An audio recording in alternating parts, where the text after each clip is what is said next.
crítica é um pouco o foco do meu mestrado, da produção do material didático que eu tenho interesse, que através de entrevistas com os professores da área, pesquisadores, né, da educação ambiental crítica, tentar extrair algumas pistas de ações mais práticas, né, mais palpáveis, para que os docentes, né, da escola de ensino fundamental e médio possam trabalhar com a educação ambiental crítica, que, assim, ao meu ver, é um pouco teórica e não vai muito para a prática. Então, por isso que eu resolvi falar sobre esse tema.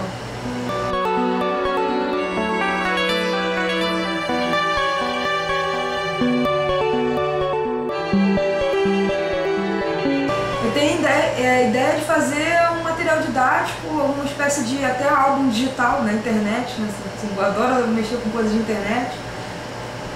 Seria, uma vez que eu conseguir reunir assim, indícios de como se realizar uma educação ambiental crítica na prática, que eu faça uma espécie de álbum digital, provavelmente na internet, disponibilizando essas pistas de ações, as falas dos professores que eu vou entrevistar e algumas análises minhas também. Então seria criar um canal interativo para divulgar, para fazer também divulgação.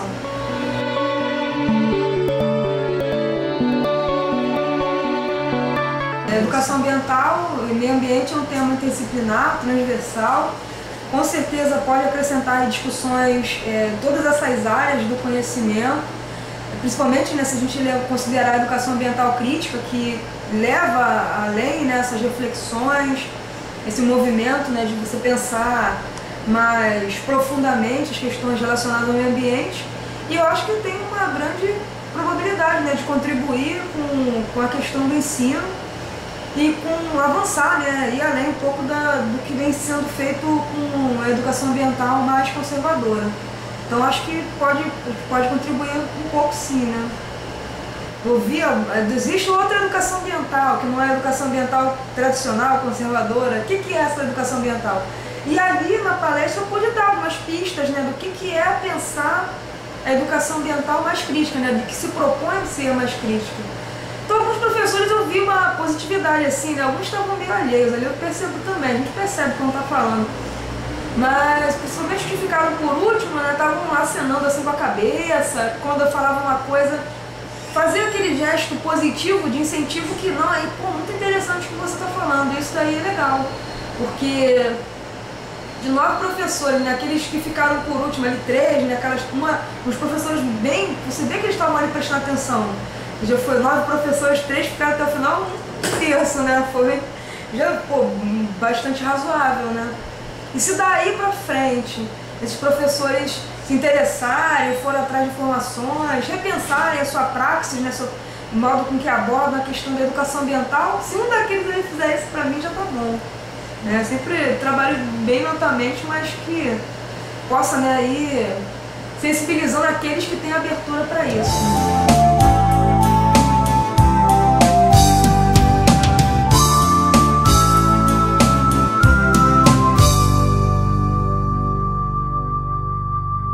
Eu optei por narrativas, por reconhecer que o discurso utilizado no livro didático, ele não é um discurso atraente para o aluno e ele dificulta a compreensão dos conhecimentos científicos pelo aluno, porque a maioria dos autores se utilizam excessivamente de nominalizações.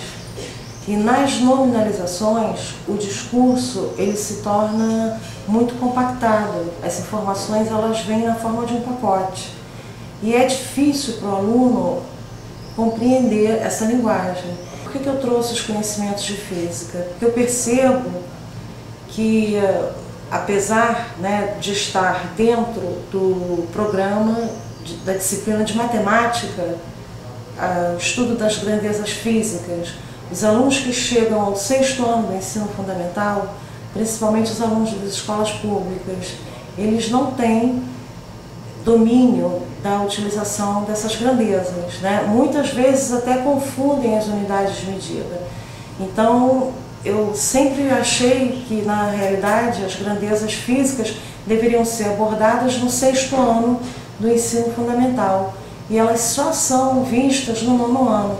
Então, todos os textos onde o aluno encontra alguma referência, né, com relação a volume, densidade, massa, área, ele não compreende alguns conteúdos, alguns conceitos, porque ele não sabe o significado dessa grandeza.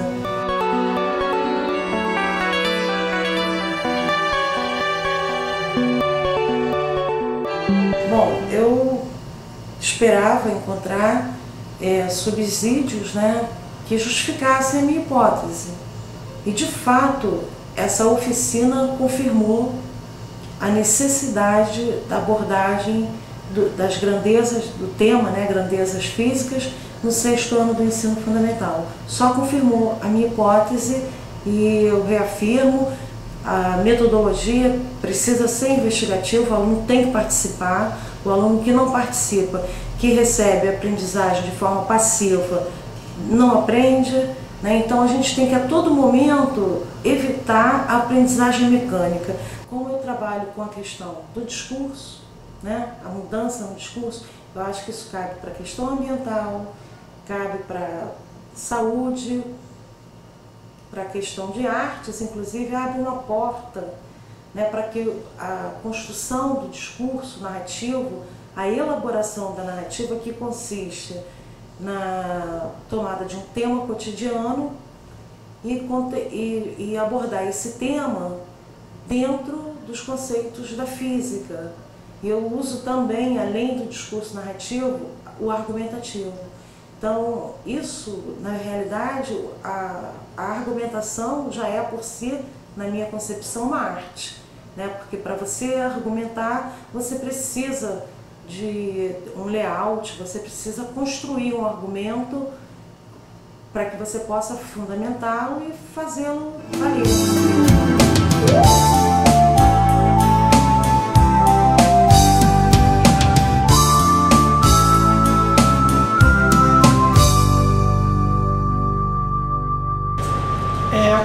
Como eu sou de física e ia trabalhar no ensino fundamental, eu resolvi trabalhar no 9º ano e que a matéria final é sobre essa parte, né, visão e som. Então eu resolvi trabalhar com as duas, então o tema de ondas era mais propício para eu trabalhar tanto com a luz quanto com o som. O tema de ondas é um pouco complexo, porque a gente tem uma visão de que onda seria a onda do mar, basicamente é o que eles conhecem, que na verdade não é uma onda, não é propriamente dito.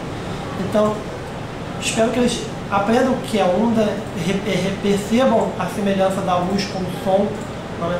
Como são dois entes físicos muito próximos, mas também percebam que existem diferenças sobre isso e vejam que existe um lado lúdico na física que você trabalha com a parte musical, trabalha com escalas, com notas musicais, com tom de voz, que são coisas que interessam os alunos, é um tema interessante para eles, que às vezes não é abordado adequadamente no ensino de física.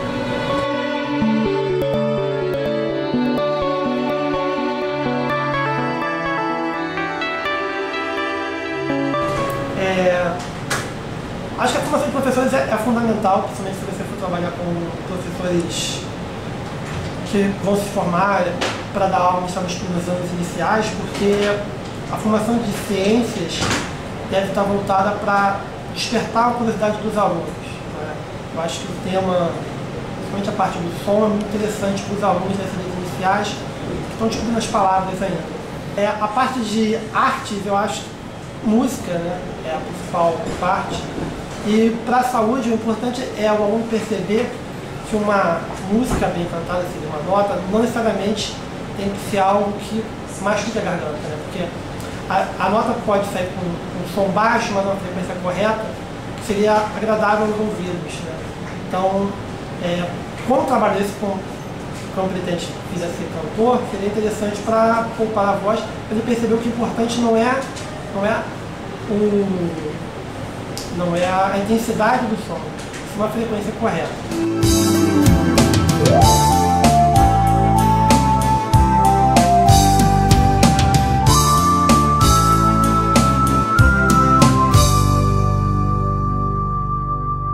Bom, o que me levou é a minha proposta de pesquisa do mestrado, que é trabalhar o livro paradidático como texto literário como um possível mediador do ensino de ciências. Então, como a palestra era para professores, né, futuros professores normalistas, eu escolhi esse tema porque ele ficaria próximo da realidade deles numa sala de aula de ensino infantil até o 5º ano. E mostrando o quanto o tema ele é um tema sedutor, porque eu vi a participação dos alunos, eles mostraram-se bastante interessados nessa temática, né, participaram bastante, interagiram. E com certeza é um tema que é muito agradável e é necessário também de se discutir nesse processo de ensino-aprendizagem. Então, eu tenho certeza que ele vai contribuir bastante para a minha pesquisa, né? Os resultados foram assim, bastante positivos, porque eu percebi que eu estou no caminho certo, né, na minha pesquisa do mestrado. E também acredito que o resultado ele vai ser visto futuramente quando esses professores entrarem em sala de aula e se lembrarem um pouquinho de tudo que foi conversado ali. Isso contribuiu bastante para a minha prática como docente, porque eu sei que eu pude passar um pouquinho da minha experiência para eles.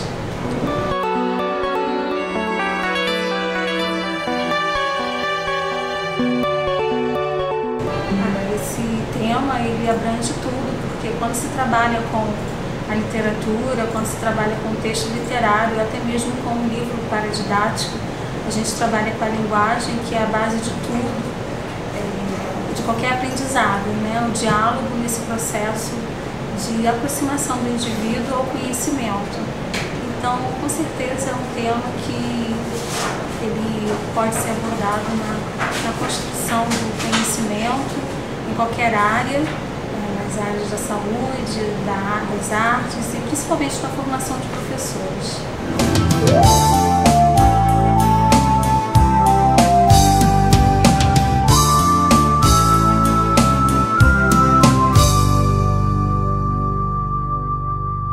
Eu sinto uma dificuldade muito grande de trabalhar educação ambiental, né, nas escolas, assim, junto com os outros professores, com a comunidade escolar, mas também no sentido assim, de trabalhos inovadores, né, para trabalhar esses temas. Então eu acho que você caminhando para o lúdico, eu acho que você tem uns resultados bem positivos, né, coisa que o professor não tem feito, não só na educação ambiental, como em outras disciplinas também, né, não está atrelado a esse tipo de trabalho, né? O deles é assim, é o convencional, né? Trabalho convencional. É mais o conteúdo, exercício, livro, didático e pronto. Então eu resolvi dar essa palestra, né? Ministrar essa palestra, trabalhando o lúdico, inserindo, né, o tema educação ambiental. Bom, na verdade, a palestra acho que transcorreu muito bem e acho que o objetivo que eu esperava, acho que eu alcancei, né? Eu senti o meu público, né, estavam participativos, eles acompanharam a minha linha de raciocínio. Eu acho que ficou tudo de acordo com o que eu planejava realmente. Eu acho que tem tudo a ver. A educação ambiental é um tema dentro da ciência que ela é muito abrangente, né? Ela é rica em informação e você pode compartilhar isso com todas as áreas do saber. Né, e você utilizando, né, como eu falei na palestra, a interdisciplinaridade, né, usando a educação ambiental como tema transversal, eu acho que assim, só tem a ganhar, né, com esse tipo de atividade. Eu acho que é bastante importante.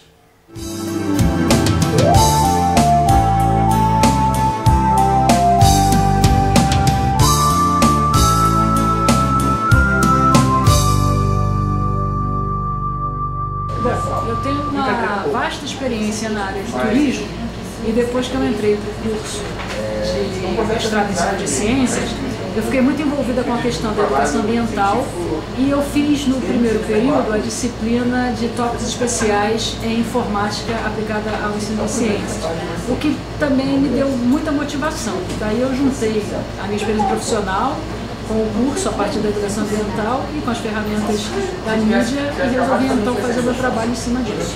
Eu envolvo três situações, né, que seriam as ferramentas midiáticas, a educação ambiental e a formação do técnico em guia, né? Mas eu penso que a gente pode estar juntando todas essas situações mostrando o que há de relevante em cada uma delas e a relação que existe com elas, o que seria bem proveitoso na formação do técnico do turismo. A ideia é que, em função dos jogos da Copa do Mundo de 2014 e das Olimpíadas de 2016, a gente vai receber, o Brasil, o Rio de Janeiro, de um modo geral, vai receber um número muito grande de turistas que vão ser conduzidos pelos guias. Então a gente tem uma preocupação muito grande com a questão ambiental. Porque muita gente junto, né, se não tiver um profissional com essa formação, a gente corre risco de estar contribuindo para a degradação ambiental. O que acontece? O turismo envolve tudo isso, né? E quando você está lidando com um grupo de turistas, você está lidando com os espaços visitados, onde você tem as artes, onde você tem a educação. Então eu penso que esse tipo de atividade precisa muito desse envolvimento para que possa ter êxito.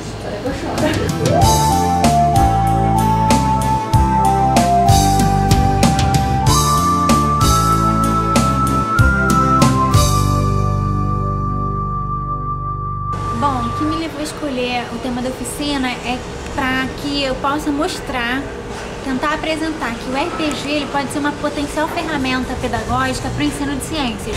E lá na oficina hoje eu procurei trabalhar o próprio RPG com os alunos, para ver se realmente ele tem um potencial para ser utilizado como ferramenta lúdica e pedagógica. Olha, eu acho que pode facilitar através da interação dos alunos com o jogo. O que vai possibilitar, a interação deles com o jogo vai possibilitar eles entrarem no assunto, entrarem no tema, sem perceber que eles estão brincando e ao mesmo tempo aprendendo. Então facilita o aprendizado. Olha, como é uma metodologia de ensino diferenciada, ela pode delinear por todas essas áreas e eu acho que dessa forma pode contribuir.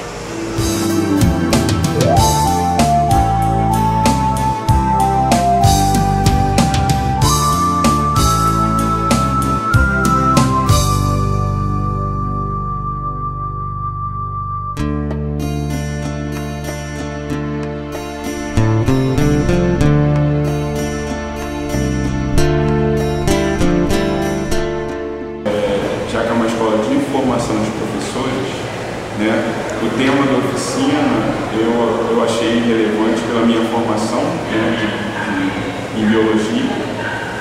Eu sei das dificuldades que é ensinar citologia, né, e um instrumento próprio para isso é a informática. A informática ela pode ser aliada, né, no ensino de citologia. Então essa daí foi a minha proposta, essa daí foi a minha escolha para fazer a oficina. É uma compreensão que a tecnologia ela pode ser aliada do professor, né, pode ser instrumento, né, para facilitar, né, ensinar e aprender no campo da citologia.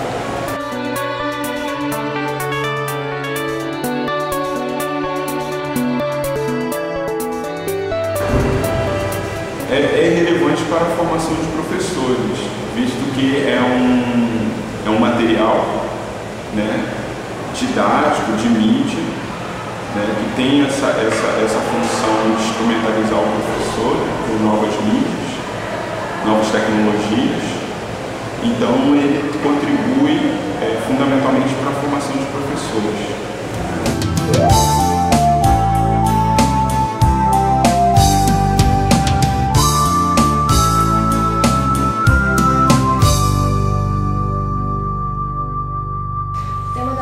Escolhido tem a ver com o meu projeto de dissertação, que eu ainda vou desenvolver no ano de 2012. Mas eu pretendo ainda, como ideia original, trabalhar como lúdico no processo de aprendizagem ou em ciências ou em biologia. Eu acredito que o lúdico seja a metodologia de ensino. Não é a única, não é a perfeita, mas também é uma alternativa ao que se vê normalmente no ensino público, que é só a aula expositiva. Então, ao falar desse assunto e ao trabalhar com ele no projeto de dissertação, é uma alternativa e outras pessoas vão ter acesso a essa dissertação. Elas podem ver que é possível fazer outro tipo de aula usando o lúdico, que não apenas a aula expositiva. Bom, o grande problema da educação hoje, não tem apenas um, é o fracasso escolar.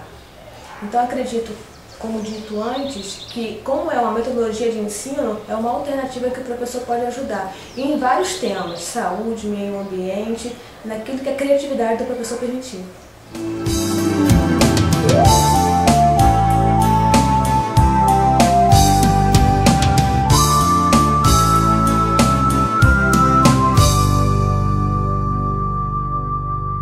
O que me levou a escolher o tema dessa oficina foi que existe um investimento a nível federal de produção de objetos educacionais. Vídeos, software, animação, áudios, e essas coisas não são divulgadas para o professor. Eles colocam nos repositórios, portal do professor, banco internacional, mas não fazem uma capacitação dos professores, não mostram que existe isso e que eles podem usar e como podem usar.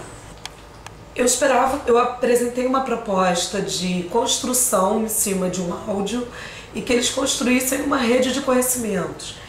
E eu dei uma olhada no que eu recebia de retorno e eu vi que eles interagiram.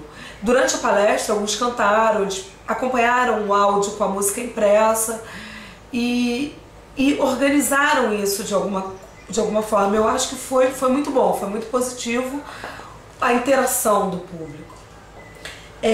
Possibilitar a reflexão acerca dos objetos educacionais, ela está mediando aí uma formação de professores. Durante a formação, eles precisam saber que existe, primeiro, e segundo, saber como usar isso dentro de sala. Então aí existe sim uma interação grande entre aquele que está formando e aquele que é formado. Porque na hora que é apresentado um objeto desse, você faz com que o professor, antes de entrar na sala de aula, ele reflita sobre a potencialidade daquele objeto, como ele utilizaria, em que contexto. Então isso tem muito a ver com a formação de professores e o processo de ensino-aprendizado como um todo.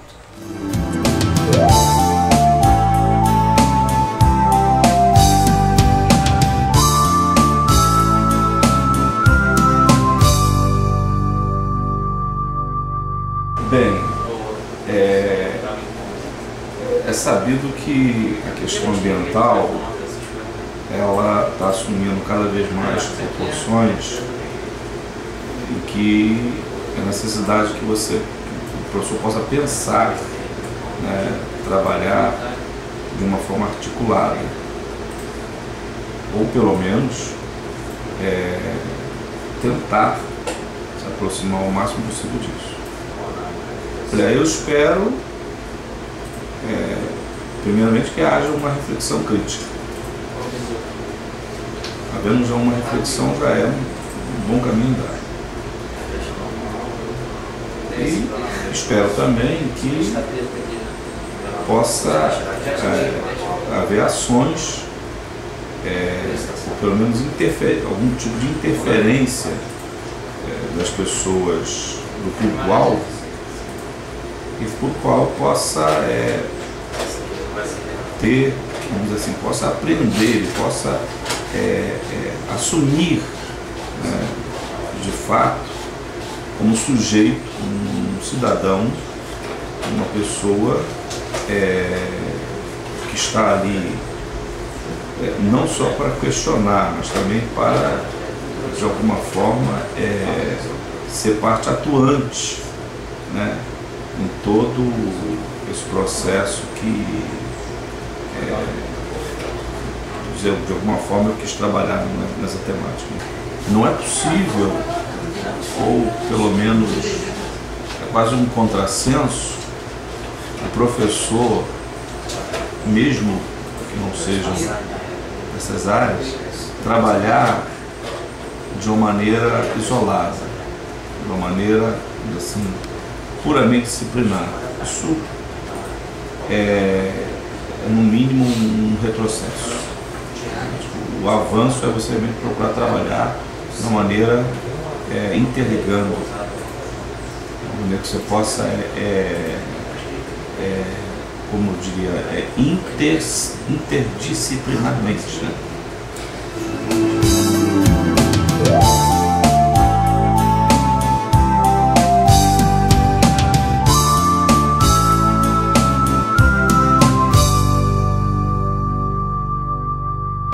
Eu escolhi esse tema porque é um tema que eu achei que ia aproximar o que eu estava pretendendo aos alunos. Porque eu venho... esse tema surgiu na minha cabeça quando eu estava fazendo o normal. E me preocupava muito saber o que era um bom professor. Os meus professores sempre falavam que a gente tinha que lutar para que a educação fosse de qualidade e que nós fôssemos bons professores. E eu ficava pensando o que era um bom professor. Na visão de quem? Na minha? Dos alunos? Da coordenação da escola? Será que a gente conseguiria chegar num consenso? E aí o que eu tenho que fazer para ser um bom professor? Então eu acho que como foi um questionamento que eu fazia, e eu ia administrar essa oficina com as normalistas do Instituto Pasquale, eu achei que também elas pudessem ter passado por isso. Se não passaram, seria uma forma de contribuir para a reflexão delas em relação à prática docente. Eu espero que eu possa ter contribuído para a percepção dos alunos do quanto é importante a gente refletir sobre a nossa prática. Claro que a gente não vai chegar a um consenso, a questão do bom professor, ela é um processo de construção histórica, que valores éticos, culturais estão sendo influenciados, mas o objetivo maior era esclarecer, né, contribuir para a percepção da reflexão enquanto reflexão na prática docente. Nós escolhemos ser professores, fazemos disso a nossa profissão e a gente tem que fazer de uma forma, a gente tem que estar refletindo sempre para ver se a gente está fazendo bem feito. Se a gente está fazendo o que a gente está reproduzindo nas salas, a nossa prática, ela está sendo, vamos dizer assim, igual ao que a gente pensa ser o ideal, igual ao que a gente pensa ser uma prática democrática, uma prática associada a um bom professor. O meu tema é o professor, né? E é essencial que a gente tenha na escola a figura de um bom professor. Mas que bom professor? Aquele professor que esteja comprometido com a sua prática, comprometido com a sua profissão. E para isso é necessário que ele reflita, ele questione o tempo todo. Ele não simplesmente reproduza as mesmas ações. Ele busque tanto a reflexão da prática dele, mas também procure ouvir os alunos que são os diretamente relacionados a essa prática. Procure ouvir também para construir práticas mais, vamos dizer, significativas, práticas que sejam